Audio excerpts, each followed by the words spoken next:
Hello friends, ನಿಮ್ಗೆಲ್ಲ ಗೊತ್ತಿರೋ ಹಾಗೆ ಭೂಮಿ ಮೇಲೆ ಮನುಷ್ಯರು ಅಷ್ಟೇ ಜೀವನ ನಡೆಸ್ತಾ ಇಲ್ಲ. ಮನುಷ್ಯರ ಜೊತೆಗೆ ಕೋಟ್ಯಾಂತರ ಜಾತಿಯ ಪ್ರಾಣಿ ಪಕ್ಷಿಗಳು ಕೂಡ ಜೀವನ ನಡೆಸ್ತಾ ಇದ್ದಾವೆ. ಆದ್ರೆ ನಮ್ಗೆ ಇವೆಲ್ಲ ಪ್ರಾಣಿ ಪಕ್ಷಿಗಳ ಬಗ್ಗೆ ಗೊತ್ತಾ? ಖಂಡಿತವಾಗ್ಲೂ ಇಲ್ಲ. ಇಲ್ಲಿವರೆಗೂ ಸಹ ಹೊಸ ಪ್ರಾಣಿಗಳ ಅನ್ವೇಷಣೆ ನಡೀತಾನೆ ಇದೆ.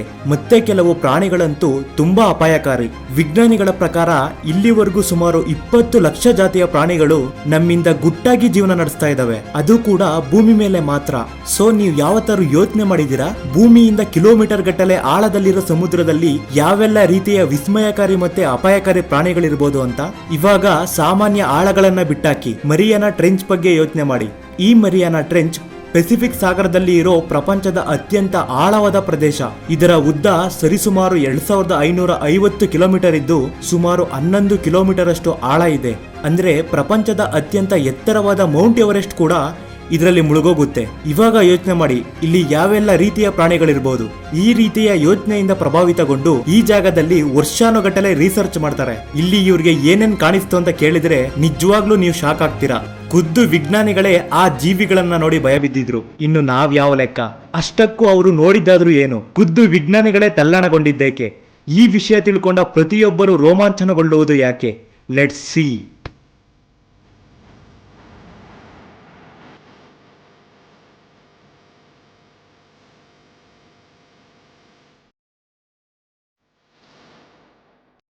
ನೋಡಿ, ಮರಿಯಾನಾ ಟ್ರೆಂಚ್ ಎಷ್ಟು ಆಳವಾದ ಪ್ರದೇಶ ಅಂದ್ರೆ ಇಲ್ಲಿಗೆ ಸೂರ್ಯನ ಬೆಳಕು ಕೂಡ ತಲುಪೋದಿಲ್ಲ. ಮತ್ತೆ ಬೆಳಕು ಇಲ್ಲ ಅಂದ್ರೆ ಅಲ್ಲಿ ಯಾವುದೇ ರೀತಿಯ ಪ್ರಾಣಿಗಳು ಇರಬಾರ್ದು. ಹೌದು, ಇದು ಸತ್ಯ. ಮತ್ತೆ ಬೆಳಕು ಬಿಟ್ಟಾಕಿ ಮರಿಯಾನಾ ಟ್ರೆಂಚ್ ಆಳದ ಒಳಗಡೆ ಇನ್ನೊಂದು ಆಳದ ಪ್ರದೇಶ ಇದೆ, ಅದೇ ಚಾಲೆಂಜರ್ ಡೀಪ್. ಇಲ್ಲಿ ಎಷ್ಟು ಪ್ರೆಷರ್ ಇರುತ್ತೆ ಅಂದ್ರೆ ಇಲ್ಲಿ ಯಾವ ಮನುಷ್ಯ ಕೂಡ ಕಾಲಿಡೋದಕ್ಕೆ ಆಗಲ್ಲ. ಈ ಪ್ರೆಷರ್ ಪ್ರಾಣಿಗಳನ್ನ ಕೂಡ ಭಸ್ಮ ಮಾಡುತ್ತೆ. ಅಂದ್ರೆ ನೀರು ಕುದಿಯುವಷ್ಟು ಬಿಸಿಯಾಗಿರುತ್ತೆ ಇಲ್ಲಿ. ಈಗ ನಮ್ಗೆ ಕಾಡೋ ಪ್ರಶ್ನೆ ಏನಂದ್ರೆ, ಈ ರೀತಿಯ ಜಾಗದಲ್ಲಿ ಯಾವ್ದಾದ್ರು ಪ್ರಾಣಿ ವಾಸ ಮಾಡೋದಕ್ಕಾಗುತ್ತಾ? ಇದೇ ಪ್ರಶ್ನೆ ಈ ಇಬ್ಬರು ವಿಜ್ಞಾನಿಗಳಾದ ಡಾನ್ ವಾಶ್ ಮತ್ತೆ ಜಾಕ್ಸ್ ಪಕಾರ್ಡ್ಗೆ ಮೂಡಿ ಹೇಗಾದ್ರೂ ಮಾಡಿ ಆ ಆಳವಾದ ಪ್ರದೇಶಕ್ಕೆ ಹೋಗ್ಲೇಬೇಕು ಅಂತ ಹೇಳಿ ಹಠ ಹಿಡಿತಾರೆ. ಇಲ್ಲಿ ಇಂಟ್ರೆಸ್ಟಿಂಗ್ ವಿಷಯ ಏನಂದ್ರೆ, ಅಲ್ಲಿವರೆಗೂ ಆ ಆಳವಾದ ಪ್ರದೇಶಕ್ಕೆ ಹೋಗೋದಕ್ಕೆ ಕನಸಲ್ಲೂ ಕೂಡ ಯಾರು ಯೋಚನೆ ಮಾಡಿರಲ್ಲ. ಆದ್ರೂ ಇವರಿಬ್ರು ಆ ಜಾಗಕ್ಕೆ ಹೋಗೇ ಹೋಗ್ತೀವಿ ಮತ್ತೆ ಅಲ್ಲಿಂದ ಏನಾದ್ರೂ ತಂದೆ ತರ್ತೀವಿ ಅಂತ ಹೇಳಿ ಹಠ ಹಿಡಿತಾರೆ. ಆದ್ರೆ ಇವರಿಬ್ರಿಗೂ ಗೊತ್ತಿರಲ್ಲ, ಆ ಆಳವಾದ ಪ್ರದೇಶಕ್ಕೆ ಹೋದ್ರೆ ಬದುಕು ಬರೋದೇ ಕಷ್ಟ ಅಂತ. ಕೆಲವು ದಿನಗಳ ತಯಾರಿ ಮತ್ತೆ ಟೆಸ್ಟಿಂಗ್ ನಡೆಸಿದ ನಂತರ ಕೊನೆಗೂ ಆ ದಿನ ಬರುತ್ತೆ.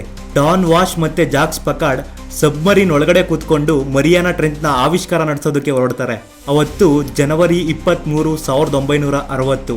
ಈ ದಿನ ಜಾಕ್ ಮತ್ತೆ ಡಾನ್ ಸಮುದ್ರದಿಂದ 11 ಕಿಲೋಮೀಟರ್ ಆಳದಲ್ಲಿರೋ ಪ್ರದೇಶಕ್ಕೆ ಹೋಗೋರಾಗಿರ್ತಾರೆ. ಇವತ್ತಿಗೂ ಸಹ ಈ ಸಾಹಸ ವಿಜ್ಞಾನಿಗಳನ್ನ ಮತ್ತೆ ಎಕ್ಸ್ಪ್ಲೋರರ್ಸ್ ನ ಭಯ ಬೀಳಿಸುತ್ತೆ. ಇದುವರೆಗೂ 3 ಬಾರಿ ಈ ಚಾಲೆಂಜರ್ ಡೀಪ್ ಗೆ ಹೋಗೋದಕ್ಕಾಗಿರೋದು. ಜಾಕ್ಸ್ ಮತ್ತೆ ಡಾನ್ ಈ ಚಾಲೆಂಜರ್ ಡೀಪ್ ನ ತಲುಪೋ ಮೊದಲ ವ್ಯಕ್ತಿಗಳಾಗಿರ್ತಾರೆ. ಇವರು ಪೂರ್ತಿ ನೀರಿನ ಕೆಳಗಡೆ ಹೋಗೋದಕ್ಕೆ 5 ಗಂಟೆ ಸಮಯ ತಗೊಂಡಿರ್ತಾರೆ. ಸ್ವಲ್ಪ ಯೋಚನೆ ಮಾಡಿ, ಪೂರಾ 5 ಗಂಟೆ ಬರೀ ಸಮುದ್ರದ ಒಳಗಡೆ ಹೋಗೋದಕ್ಕೆ. ಮತ್ತೆ ಇವರು ಪ್ರಯಾಣ ಮಾಡುವಾಗ ಇವರಿಬ್ಬರ ಜೊತೆ ವಿಚಿತ್ರ ಘಟನೆಗಳು ನಡೆಯೋಕೆ ಶುರುವಾಗುತ್ತೆ. ಸ್ವಲ್ಪ ಕಿಲೋಮೀಟರ್ ಒಳಗಡೆ ಹೋದ ನಂತರ ಎದೆ ನಡುಗಿಸುವಂತ ಕತ್ತಲೆಯ ಮಧ್ಯೆ ಪ್ರಜ್ವಲಿಸೋ ಒಂದು ಬೆಳಕು ಕಾಣುತ್ತೆ. ಇವ್ರಿಗೆ ಒಂದು ಫ್ಲಾಟ್ ಪ್ಲೇಟ್ ಕಾಣಿಸುತ್ತೆ, ಅದರಿಂದ ಬೆಳಕು ಬರ್ತಾ ಇರುತ್ತೆ. ಸಡನ್ ಆಗಿ ಮಾಯ ಆಗುತ್ತೆ. ಅಷ್ಟಕ್ಕೂ ಏನದು? ಏಲಿಯನ್ಸಾ? ಇಲ್ಲ ನೀರಿನ ಒಳಗಡೆ ಸೀಕ್ರೆಟ್ ಆಗಿರೋ ಪ್ಲೇಸ್ ಅಲ್ಲಿ ಇರೋ ಜನಗಳ? ಗೊತ್ತಾಗುತ್ತೆ. ಇದನ್ನ ಕೇಳಿದ್ ನಿಮ್ಗೆ ತಮಾಷೆ ಅನ್ನಿಸ್ಬೋದು, ಇಲ್ಲ ಇಂಟ್ರೆಸ್ಟಿಂಗ್ ಅನ್ನಿಸ್ಬೋದು. ಆದ್ರೆ ಕೊನೆಗೆ ಲಾಜಿಕಲ್ ಆನ್ಸರ್ ಏನಂದ್ರೆ, ಆ ಪ್ರಜ್ವಲಿಸುತ್ತಿದ್ದ ಬೆಳಕು ಒಂದು ವಿಶಿಷ್ಟ ಸಮುದ್ರ ಜೀವಿಯಾಗಿದೆ. ಇದರ ಬಗ್ಗೆ ಇಲ್ಲಿವರೆಗೂ ಯಾವ ವಿಜ್ಞಾನಿಗಳಿಗೂ ಕಂಡುಹಿಡಿಯೋಕ್ಕಾಗಿಲ್ಲ. ಇವರಿಬ್ಬರ ಕತೆ ಇಲ್ಲಿಗೆ ನಿಲ್ಲಲ್ಲ. ಇನ್ನು ಆಳಕ್ಕೆ ಹೋಗ್ತಾ ಇರೋ ಸಮಯದಲ್ಲಿ ಬೆಚ್ಚಿ ಬೀಳುವಂತ ಘಟನೆ ನಡೆಯುತ್ತೆ. ಇವರು ಹೋಗ್ತಾ ಇರೋ ಸಬ್ಮರಿನ ಯಾವುದೋ ಶಕ್ತಿ ನುಂಗೋದಕ್ಕೆ ಟ್ರೈ ಮಾಡುತ್ತೆ.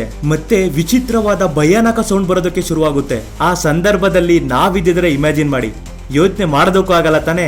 ಆದ್ರೂ ಅದೃಷ್ಟವಶಾತ್ ಇವರಿಬ್ರು ಅದರಿಂದ ತಪ್ಪಿಸ್ಕೊಳ್ತಾರೆ. ಇಷ್ಟಾದ್ರೂ ಎದೆಗೊಂದಲ್ಲ, ಇನ್ನು ಬಾಕಿ ಉಳಿದಿರೋ ಆಳಕ್ಕೆ ಪ್ರಯಾಣ ಬೆಳೆಸ್ತಾರೆ. ಇವರು ಅಲ್ಲಿಗೆ ತಲುಪಿದ ತಕ್ಷಣನೇ ಅನ್ವೇಷಣೆ ಶುರು ಮಾಡ್ತಾರೆ. ಇವರು ಹುಡುಕ್ತಾ ಇದ್ದ ಪ್ರಮುಖ ಉದ್ದೇಶ ಒಂದೇ ಆಗಿತ್ತು, ಭೂಮಿಯಿಂದ ಇಷ್ಟು ಆಳದಲ್ಲಿರೋ ಪ್ರದೇಶದಲ್ಲಿ ಯಾವುದಾದ್ರೂ ಜೀವಜಂತು ಜೀವನ ನಡೆಸೋದಕ್ಕಾಗುತ್ತಾ ಅನ್ನೋದು. ಇಲ್ಲಿ ಕ್ಲಿಯರ್ ಆಗಿರೋ ವಿಷಯ ಏನಂದ್ರೆ, ಈ ಜಾಗದಲ್ಲಿ ನಾರ್ಮಲ್ ಲೈಫ್ ನಡೆಸೋದಕ್ಕಾಗಲ್ಲ.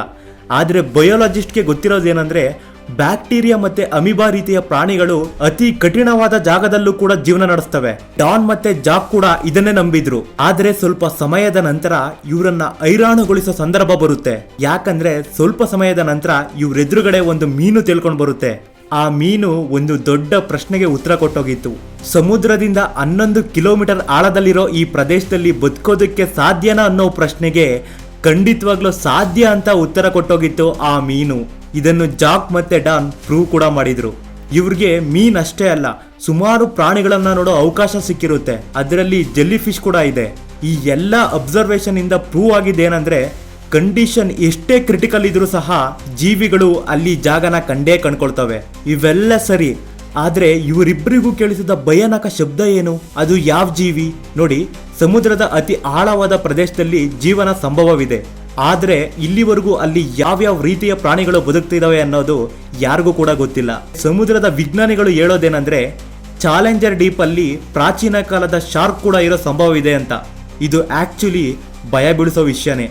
ಯಾಕಂದ್ರೆ ಈ ಶಾರ್ಕ್ 30 ಲಕ್ಷ ವರ್ಷಗಳ ಹಿಂದೆನೆ ಅವನತಿ ಹೊಂದಿತ್ತು. ಇದರ ಹೆಸರು ಮ್ಯಾಗ್ಲಡೋನಾ.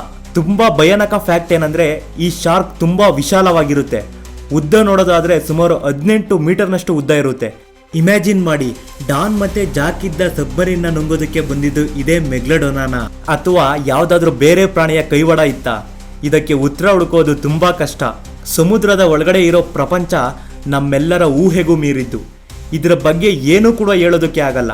ಕೆಲವು ವಿಜ್ಞಾನಿಗಳ ಪ್ರಕಾರ ಮರಿಯಾನಾ ಟ್ರೆಂಚ್ ಒಳಗಡೆ ದ ಲಾಸ್ಟ್ ಸಿಟಿ ಆಫ್ ಅಟ್ಲಾಂಟಸ್ ಇದೆ, ಮತ್ತೆ ಇವತ್ತಿಗೂ ಕೂಡ ಅಲ್ಲಿ ಒಂದು ದೊಡ್ಡ ಸಾಮ್ರಾಜ್ಯ ಇದೆ ಅನ್ನೋದು. ಇದು ಪ್ರಪಂಚದ ಅತ್ಯಂತ ರಹಸ್ಯಕರವಾದ ಜಾಗ. ಇದು ಮುಂದೆ ವೈಜ್ಞಾನಿಕ ಜೀವನದಲ್ಲಿ ಮಹತ್ವಪೂರ್ಣ ಪಾತ್ರ ನಿಭಾಯಿಸಬಹುದು. ಅಂಡ್ ನಿಮ್ಗೆ ಮರಿಯಾನಾ ಟ್ರೆಂಚ್ ಬಗ್ಗೆ ಇನ್ನೂ ತಿಳ್ಕೋಬೇಕು ಅಂದ್ರೆ ಜೇಮ್ಸ್ ಕ್ಯಾಮ್ರೂನ್ ಡಾಕ್ಯುಮೆಂಟರಿ ತಪ್ಪದೆ ನೋಡಿ. ವೇಟ್, ಹೌದು, ಅದೇ ಜೇಮ್ಸ್ ಕ್ಯಾಮ್ರೂನ್. ಟೈಟಾನಿಕ್ ಮತ್ತೆ Avatar movie director James Cameron Mariana Trench ತಲುಪಿರೋ ಬೆರಳೆಣಿಕೆಯಷ್ಟು ವ್ಯಕ್ತಿಗಳಲ್ಲಿ ಒಬ್ರು. ನನಗೆ ವಿಶ್ವಾಸ ಇದೆ ನನ್ನ ಜೊತೆಗಿನ ಈ ಸಮುದ್ರದ ಪ್ರಯಾಣ ನಿಮ್ಗೆಲ್ಲರಿಗೂ ಇಷ್ಟ ಆಗಿದೆ ಅಂತ. ಸಿಗೋಣ ನೆಕ್ಸ್ಟ್ ವಿಡಿಯೋದಲ್ಲಿ. ಈ ವಿಡಿಯೋ ನೋಡಿದ್ದಕ್ಕೆ ನಿಮಗೆ ವಂದನೆಗಳು.